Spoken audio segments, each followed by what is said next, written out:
مجالس الامانہ، مجالس امانت ہوتی، بات کرنے کی اجازت نہیں دی۔ اسی طرح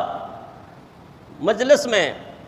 اگر کوئی آدمی ضعیف ہے، کمزور ہے، بوڑھا ہے، تو پھر اسلام احترام سکھاتا ہے، ادب سکھاتا ہے کہ تھوڑی دیر تکلیف کر کے اپنی جگہ اس کو بٹھا دیا جائے۔ لیکن دوسری طرف اس سے برعکس سکھایا، وہ کیا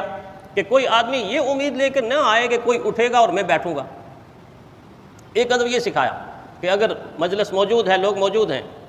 کوئی آدمی وقتی ضرورت کے لیے وہاں سے اٹھا اور باہر جانے کی کوشش کی، جیسے بعض دفعہ نماز کے لیے آئے ہوئے لوگ ہوتے ہیں، وضو نہیں رہتا یا اس طرح اور کوئی حاجت، فرمایا اس جگہ پر اسی کا حق ہے، ایسا نہیں ہے کہ وہ اٹھا ہے اور قبضہ گروپ آگے آ جائے، دوسرا آ کے اس کی جگہ گھیر، نہیں، اس کی جگہ رہنے دے تب تک کہ دیکھے اب وہ نہیں آیا تو پھر نماز کھڑی ہو گئی، پھر مجلس کے اندر وہ جگہ فل کرے۔ اسی طرح